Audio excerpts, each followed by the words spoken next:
ओम शांति। 24 अप्रैल 2024 के साकार बाबा मुरली का सार। बाबा कहे, मीठे बच्चे, तुम सवेरे अमीर बनते हो, शाम को फकीर बनते हो। फकीर से अमीर, पतित से पावन बनने के लिए 2 शब्द याद रखो, मन मना भव, मध्याजी भव। मीठे बच्चे, तुम सवेरे अमीर बनते हो, शाम को फकीर बनते हो। फकीर से अमीर, पतित से पावन बनने के लिए 2 शब्द याद रखो, मन मना भव, मध्याजी भव। प्रश्न है, कर्म बंधन से मुक्त होने की युक्ति क्या है? उत्तर, याद की यात्रा तथा ज्ञान का सिमरन। एक के साथ सर्व संबंध रहे, अन्य कोई में भी बुद्धि न जाए। जो सर्वशक्तिमान बैटरी है, उस बैटरी से योग लगा हुआ हो, अपने ऊपर पूरा ध्यान हो, दैवी गुणों के पंख लगे हुए हों, तो कर्म बंधन से मुक्त होते जाएंगे। ओम शांति। बाबा कहे, बरोबर भक्ति फकीर बनाती है, ज्ञान अमीर बनाता है। दिन और रात भी बेहद का है। फकीर और अमीर भी बेहद की बात है, और बनाने वाला भी बेहद का बाप है। सभी पतित आत्माओं के लिए एक ही बैटरी है पावन बनाने की। ऐसे ऐसे टोटके याद रखो तो भी खुशी में रहेंगे। बाप कहते हैं, बच्चे, तुम सवेरे अमीर बन जाते हो, फिर शाम को फकीर बन जाते हो। कैसे बनते हो? यह भी बाप समझाते हैं। फिर पतित से पावन, फकीर से अमीर बनने की युक्ति भी बाप ही बतलाते हैं। मन मना भव, मध्याजी भव। यह 2 युक्तियां हैं। अभी तुम बच्चों को पुरुषार्थ करना है, दैवी गुण के पंख भी धारण करने हैं, अपने ऊपर पूरा ध्यान देना है। याद की यात्रा से ही तुम पावन बनेंगे और कोई उपाय नहीं।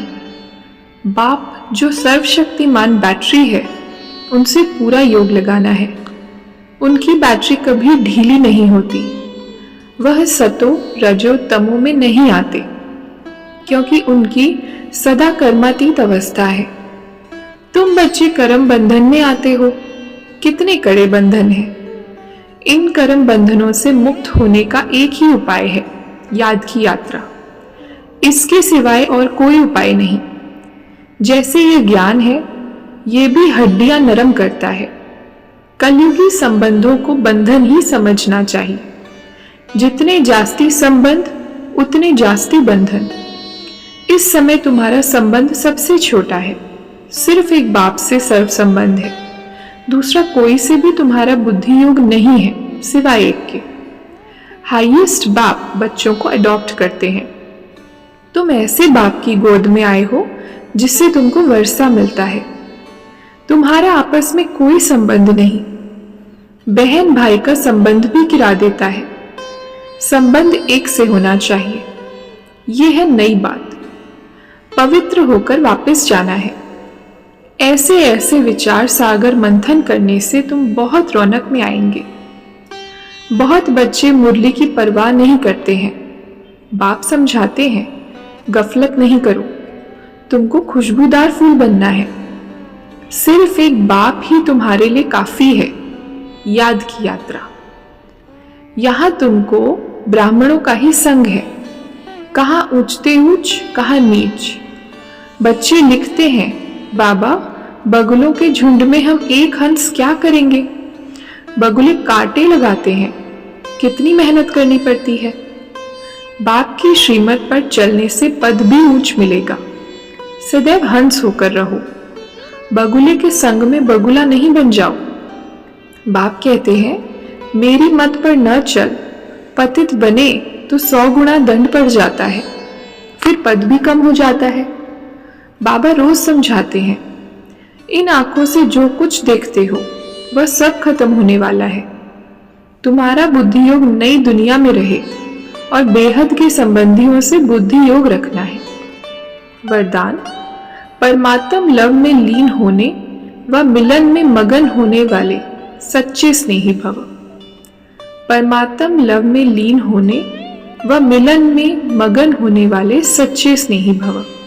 विस्तार है। स्नेह की निशानी गाई जाती है कि दो होते भी दो न रहें, लेकिन मिलकर एक हो जाएं। इसको ही समा जाना कहते हैं। भक्तों ने इसी स्नेह की स्थिति को समा जाना व लीन होना कह दिया है। लव में लीन होना यह स्थिति है, लेकिन स्थिति के बदले उन्होंने आत्मा के अस्तित्व को सदा के लिए समाप्त होना समझ लिया है। आप बच्चे जब बाप के व रूहानी माशूक के मिलन में मग्न हो जाते हो तो समान बन जाते हो।